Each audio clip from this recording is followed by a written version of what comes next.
आज हम पढ़ने वाले हैं important major committee. Important major committee के बारे में आप सभी का इंपोर्टेंट दो दूं, क्योंकि आप सभी का 22 इंपोर्टेंट कमेटी था, उसमें से 5 आप माफ करिएगा, उसमें 8 आपका मेजर कमेटी और 15 आपका माइनर कमेटी था। ठीक है,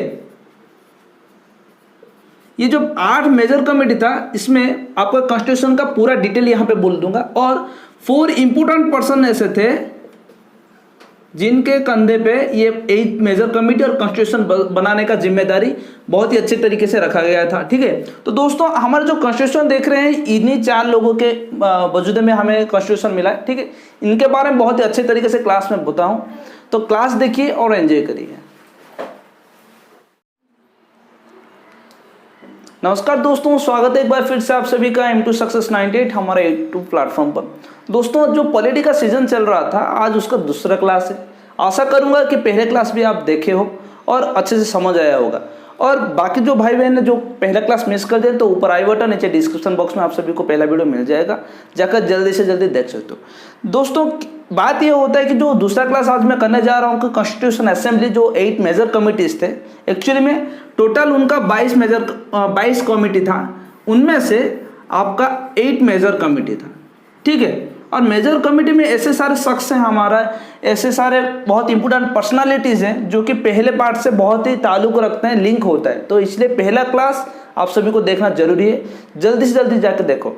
और दोस्तों इस क्लास से आप सभी का एग्जाम से 2 मार्क तो आएगा ही आएगा। जो कोई भी आप जैसे वनडे एग्जाम दे रहे हो, एसएससी हो गया, रेलवे हो गया, कोई भी एग्जाम अगर वनडे एग्जाम दे रहे हो उसमें से आपको पॉलिटी से और इस पार्ट से जो पढ़ा रहा हूँ वहाँ से आपको क्वेश्चन मिल जाएगा। ठीक है, और दोस्तों क्लास के अंदर ही जो भी मैं डिटेल इन्फॉर्मेशन देता हूँ आपको टेलीग्राम लिंक नीचे दिख रहा होगा, शाम को 8 बजे।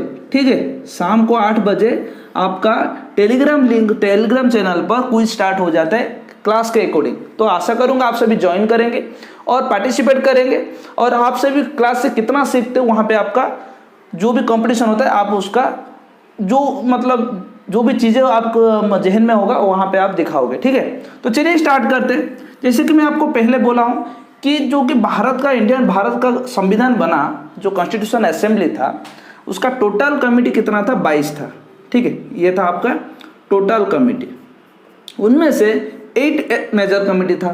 क्वेश्चन ऐसे आ सकता है कि जो कॉन्स्टिट्यूशन असेंबली बना भारत का, उसमें से कितना मेजर कमेटी था? आप अगर देखे होगे तो 8, टोटल कितना कमेटी था? 22 हो गया, और बाकी रहा 15 कितना आप सभी का? Minor committees. ठीक है, ये यहाँ से आपको बहुत ही रेयरली क्वेश्चन आपको मिलता है, ज़्यादातर आपको 8 मेजर कमेटीज से मिलते हैं। ठीक है दोस्तों, बात यहाँ पे ये होता है कि सिर्फ पढ़ा देना ऐसा नहीं होता चीज़ें, आप सभी का जो भी कैसे याद रखोगे, एग्जाम आने से कैसे ट्रिक अप्लाई करोगे, क्योंकि एग्जाम में आपके पास 4 ऑप्शन रहता है कि नहीं। अगर आपको मैं कुछ भी ऐसा लाजवाब हिंट में दे दूं जिससे आप सभी का दिमाग में जहन में ये जा सकता है कि हाँ हम M2 सक्सेस 98 में ये चीज़ बोला गया था, ऐसा हो सकता है, या कोई भी ट्रिक मैं बोल सकता हूँ, तो आपके लिए बहुत ही हेल्पफुल होगा। तो आज मैं वही बोलने वाला हूँ कि आप कैसे याद रखोगे। बहुत सारे बच्चों को याद रखने में थोड़ा दिक्कत हो रहा होगा, और ये पॉलिटी वाला जो चैप्टर होता है जो कि डेट्स होता है उसमें बहुत सारे दिक्कत होते हैं दोस्तों। ठीक है, तो आज मैं ऐसे समझाऊंगा जो दूसरे बार किसी और का क्लास देखना ही ना पड़े। ठीक है, मैं बोल रहा हूँ, बार बार बोल रहा हूँ, एवरी वनडे एग्जाम, जो भी वनडे एग्जाम आप दे रहे हो, आपका स्टेट PCS, स्टेट OSSS, जैसे उड़ीसा का होता है OSSS और SSC, इंडिया का ऑल लेवल इंडिया में होता है आपका रेलवे और SSC का हो गया। ठीक है, ऐसे सब चीज़ों में आप सभी को ये हेल्पफुल होगा। तो दोस्तों चलिए टॉपिक पर चलते हैं। आप सभी को मैं बोल रहा हूँ 8 मेजर कमिटीज़ था। ठीक है, 8 मेजर कमिटीज़ का मैं नाम बताऊँगा और उनका पर्सनालिटी जो कि चेयरपर्सन थे उनको बताऊँगा। दोस्तों ये जो आपको सभी को लग रहा है आपका 8 मेजर कमेटी, ये कुछ बड़ा बात नहीं है। इसमें से आपका इम्पोर्टेंट 4 ही पर्सन है, इम्पोर्टेंट 4 पर्सन है। कौन कौन है 4 पर्सन देखते हैं। ठीक है, अगर किसी को मालूम है तो जल्दी से जल्दी बताएगा, कमेंट बॉक्स में जल्दी से जल्दी बताए। ठीक है, पहले आते हैं हमारा who is the first prime minister of India?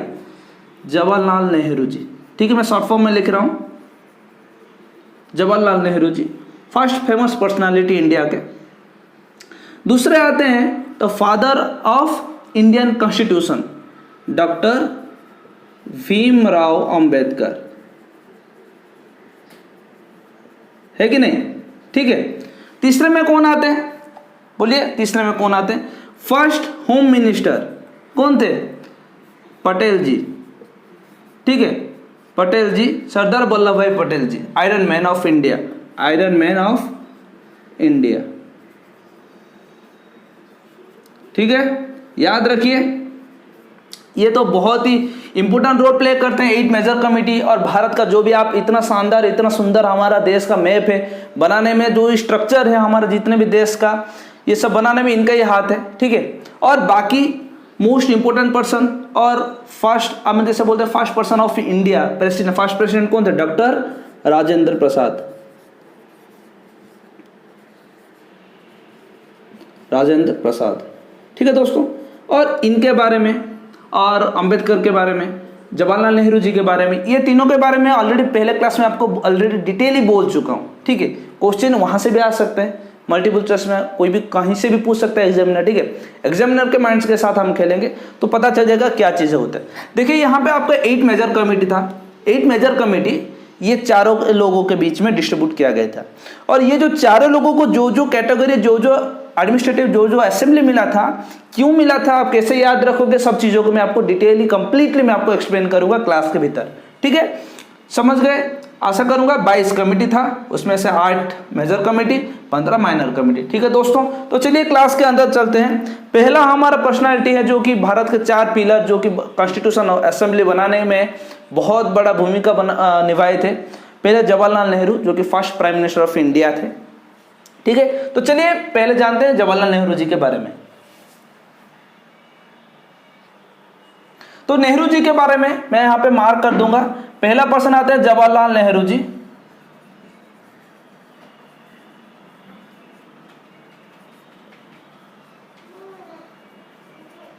ठीक है। जवाहरलाल नेहरू जी ये कौन थे?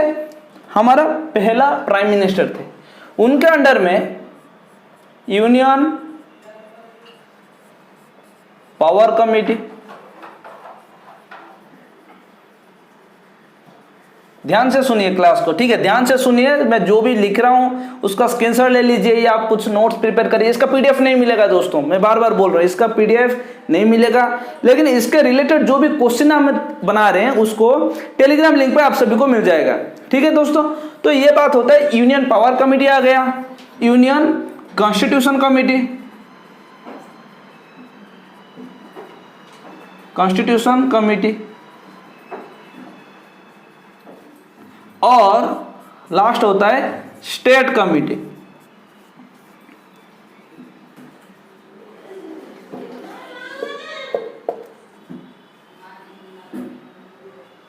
ठीक है दोस्तों, तो चीजें ऐसा होता है कि तीनों का हो गया मिला।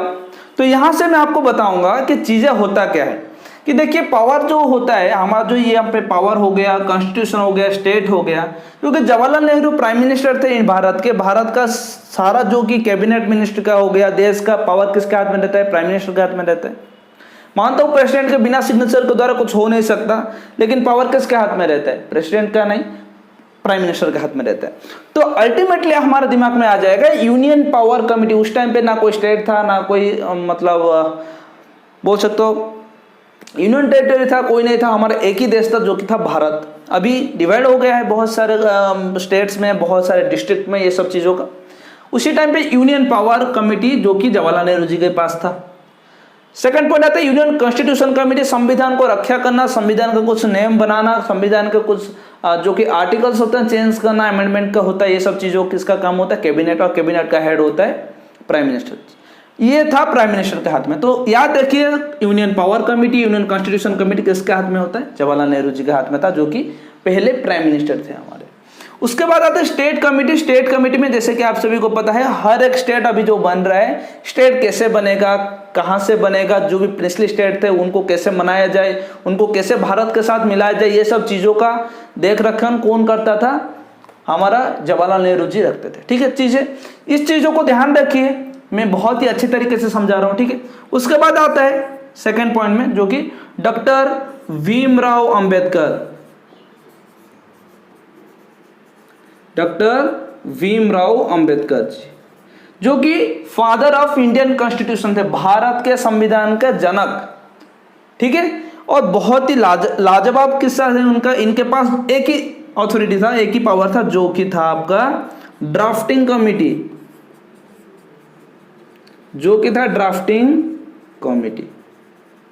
ठीक है दोस्तों, ये ड्राफ्टिंग कमेटी, आप सभी के मन में क्वेश्चन भी आ रहा होगा कि ड्राफ्टिंग कमेटी क्या है और ड्राफ्टिंग एक ही क्यों ड्राफ्टिंग कमेटी भीमराव अंबेडकर जी को दिया गया। दोस्तों, जो भी मैं आप सभी को आज 8 कमेटी के बारे में बोलने जा रहा हूं ना, इसमें जो कि लीड रोल प्ले करते हैं वो था ड्राफ्टिंग कमेटी। और ड्राफ्टिंग कमेटी ऐसा था कि चीजों को क्या होता है, जो कॉन्स्टिट्यूशन में जो नया नियम बनाया जाएगा, नया आर्टिकल लिखा जाएगा, इसका काम था ड्राफ्टिंग कमेटी का। और ड्राफ्टिंग कमेटी का हेड कौन थे?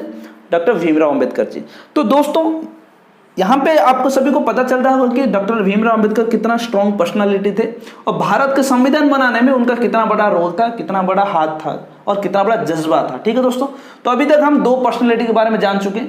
पहले आता हमें जवाहरलाल नेहरू जी, जिनके पास था यूनियन पावर कमेटी, दूसरा था यूनियन कॉन्स्टिट्यूशन कमेटी, तीसरा था स्टेट कमेटी। उसके बाद सेकंड फेमस पर्सनालिटी और second pillar of our Indian constitution assembly doctor Bhimrao Ambedkar, जिनके पास ड्राफ्टिंग कमेटी का कार्यभार था। ठीक है दोस्तों, तभी नेक्स्ट चलेंगे, हमारा फर्स्ट प्रेसिडेंट कौन थे? डॉक्टर राजेंद्र प्रसाद जी के बारे में चलते। चलिए,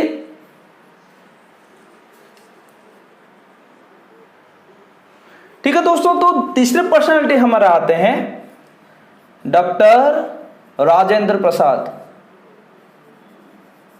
राजेंद्र प्रसाद जो कि हमारा फर्स्ट प्रेसिडेंट भी थे। दोस्तों, तो राजेंद्र प्रसाद जो कि पहले प्रेसिडेंट थे, उनके हाथ में कुछ पावर होगा। क्यों होगा, कैसे होगा, आप कैसे याद रखोगे, आप सभी को मैं एक्सप्लेन करूंगा। ठीक है, तो दोस्तों ये चीज होता है, पहला आता है रूल ऑफ प्रोसीजर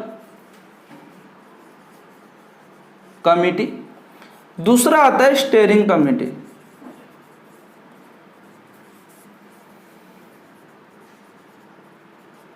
ठीक है दोस्तों, तो दोस्तों ये 2 चीजों को आप कैसे याद रखोगे मैं आपको बताता हूं। ठीक है दोस्तों, तो रूल ऑफ प्रोसीजर, आप सभी को पता होगा प्रेसिडेंट जो होता है, ठीक है, और आप सभी के लिए क्वेश्चन है, who is the president of constitution assembly? कौन कॉन्स्टिट्यूशन असेंबली का प्रेसिडेंट थे और वाइस प्रेसिडेंट थे? जो कोई भी पहला क्लास देखा होगा दोस्तों, आशा करूंगा उनके पास ये इस क्वेश्चन का आंसर होगा और आप कमेंट जरूर करोगे। जो कोई मिस कर दी है तो माफ करिएगा, अभी रिपीट में आंसर भी बताऊंगा, लेकिन आप जाकर पहले पहला वीडियो देखो, बहुत ही शानदार वीडियो है, 30 मिनट का वीडियो है, आपका टाइम बिल्कुल वेस्ट नहीं होगा दोस्तों, ये मैं वादा करता हूँ आपके सामने। ठीक है, तो दोस्तों जो डॉक्टर राजेंद्र प्रसाद जी हमारे कॉन्स्टिट्यूशन असेंबली का प्रेसिडेंट थे और इन्हीं को ही हमारा भारत का पहला प्रेसिडेंट बनाया गया था। तो दोस्तों उनके पास रूल एंड प्रोसीजर था, जो कि एक देश किस हिसाब से चलेगा और देश का जो भी आर्म फोर्स रहता है, ठीक है, देश का जो आर्म फोर्स रहता है, क्या आर्मी हो गया, नेवी हो गया, एयरफोर्स हो गया, उसका कार्यभार, उसका चीफ किस कौन होता है? हमारा प्रेसिडेंट होते हैं। कोई भी नया रूल बनाया जाए प्रधानमंत्री के द्वारा, कैबिनेट मिनिस्टर के द्वारा, उसका लास्ट सैंक्शन के लिए, लास्ट सिग्नेचर के लिए किसके पास भेजा जाता है? हमारा प्रेसिडेंट के पास। ठीक है, तो विदाउट प्रेसिडेंट सिग्नेचर कुछ भी चीज बना नहीं जा सकता भारत देश में। तो इसलिए उनके पास जो बोलते हैं गाड़ी चलता है ना, गाड़ी चलता है, मेन स्टीयरिंग किसके पास होता है? ड्राइवर के पास होता है। मान आप बोल सकते हो कि president is the itself is the driver और ओनर ऑफ ए कोई भी व्हीकल हो सकता है, कोई भी देश हो सकता है। ठीक है दोस्तों, चीज़ों को याद रखने के लिए मैं बहुत सारी चीज़ें मैं इंक्लूड कर रहा हूँ, आपको ध्यान में रहे ये चीज़ें, मैं कोई भी किसी को भी मतलब नीचे या ऊपर नहीं दिखा रहा हूँ, चीज़ों को ध्यान रखिए। तो राजेंद्र प्रसाद हमारे प्रेसिडेंट थे, उनके पास था रूल ऑफ प्रोसीजर, देश कैसे चलेगा, रूल कैसे बनेगा और रूल को सही तरीके से चालन करना, प्रचालन करना उनका कर्तव्य था। स्टीयरिंग कमेटी जो मैं बोला हूँ, कैसे देख रख करेंगे हर एक चीज़ का, हर एक लॉ का, ये सब चीज़ें उनके पास था अंडर में। ठीक है दोस्तों, तो यहाँ पे आप सभी का तीसरा मोस्ट फेमस पर्सनालिटी का चीज़ खत्म होता है। लास्ट बट नॉट लीस्ट जो कि हमारा आते हैं आयरन मैन ऑफ इंडिया सरदार वल्लभ भाई पटेल जी, उनके बारे में हम थोड़ा जानेंगे। ठीक है दोस्तों, तो अभी मैं इसको मिटा दूंगा, जल्दी से जल्दी स्क्रीनशॉट ले लीजिए। नेक्स्ट देखेंगे पटेल जी के बारे में।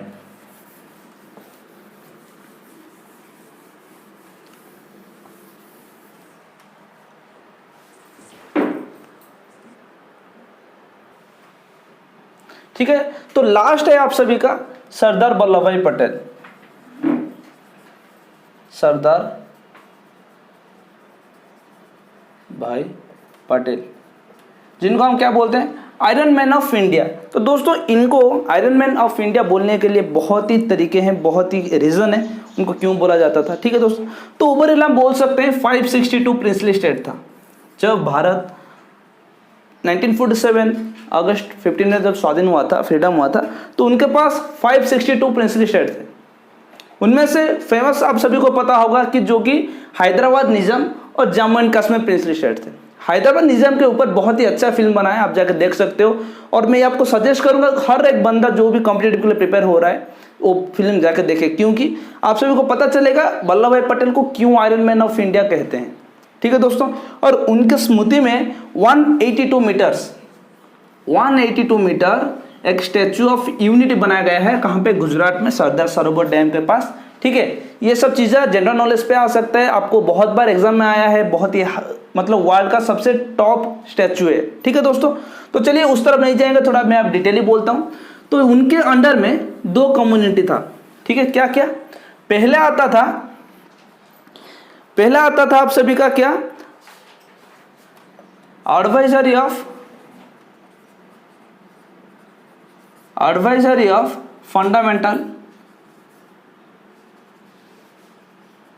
फंडामेंटल राइट्स, और दूसरा था आप सभी का प्रोविजन कमेटी, कॉन्स्टिट्यूशन कमेटी था। प्रोविंशियल कमेटी, ठीक है दोस्तों। तो इसमें क्या होता था, जो कि पहले में बोला 562 प्रिंसली स्टेट था, इन लोगों को इंक्लूड करना किसमें? भारत देश में। बहुत सारे दिमाग लगता, बहुत सारी चीजें था, ठीक है। बाकी राज्यों के advisory committee of fundamental rights, इसका 5 सब कमेटी था। आप सभी को दोस्तों बहुत सारे बुक्स में यहाँ पे 2 सब कमेटी दिखाई दिया होगा। 2 सब कमेटी क्या होता था? पहला जो कि फंडामेंटल सब कमेटी, और दूसरा था माइनॉरिटी सब कमेटी। और इनका हेड कौन थे? जेबी कृपलानी थे, और इनका हेड थे एस.सी. मुखर्जी, जो कि आप सभी का क्या कॉन्स्टिट्यूशन असेंबली का वाइस प्रेसिडेंट थे, ठीक है दोस्तों। तो चीज़ों को ध्यान रखिए, ये सब चीज़ें बहुत ही इंपॉर्टेंट है आपके एग्जाम तरीके से, ठीक है। तो मैं अच्छे से एक्सप्लेन करूंगा, कोई दिक्कत नहीं है। तो याद रखिए कि सरदार वल्लभ भाई पटेल के हाथ में 2 कैटेगरी था, 2 कमेटी था। 2 कमेटी का जो एडवाइजरी ऑफ फंडामेंटल राइट्स, मतलब मानिए कि उनके दिमाग में क्या चीज़ें नहीं चल रहा होगा, मतलब लोगों का फंडामेंटल राइट्स समझ पा रहे हो ना। फंडामेंटल राइट्स बनाने में उनका जो कमेटी था उसमें 5 कैटेगरी था, मतलब लाजवाब लोग थे, ठीक है। तो चलिए उसके बारे में डिस्कशन करते हैं। इसको मैं मिटा देता हूँ। जैसे कि मैं आपको 2 चीज़ बोल चुका हूँ कि 5 सब कमेटी था। 5 सब कमेटी में 2 होता है फंडामेंटल सब कमेटी, और दूसरे में नंबर पे आता है minority sub committee. Fundamental sub committee का जो कि चेयरपर्सन थे आपका जेबी कृपलानी थे, ठीक है। और माइनॉरिटी जो थे उनका था एस.सी. मुखर्जी, जो वाइस प्रेसिडेंट किसके थे? आपका कॉन्स्टिट्यूशन असेंबली के थे, ठीक है दोस्तों। तो 2 चीज हो गया। तीसरा चीज पे आते हैं हम, ठीक है। ये तीसरा नंबर है। तीसरा नंबर है आपका, देखिए भारत में इंडिया का मैप अगर देख रहे हो नॉर्थ ईस्ट पर, ठीक है, ये प्लेस पर नॉर्थ ईस्ट पर जितने भी स्टेट्स है 7 सिस्टर्स, ठीक है। मैं आप सभी को बोला हूँ 7 सिस्टर्स के बारे में, और हमारे चैनल पे ही 28 स्टेट्स का डिटेल इन्फॉर्मेशन आपको मैं प्रोवाइड किया हूँ। आप जाके प्लेलिस्ट में ऑलरेडी एडेड है, आप जाकर देख सकते हो। बहुत ही डिटेलली थोरोली मैं आपको बताया हूँ आपका ease and exam point of view से, ठीक है। ईज वीडियो का 12 से 15 वीडियो क्वेश्चन आपको मिल जाएगा एग्जाम में। तो दोस्तों यहाँ पे क्या होता है ना, असम का एक्सक्लूडेड पार्ट, असम एक्सक्लूडेड और पार्शियली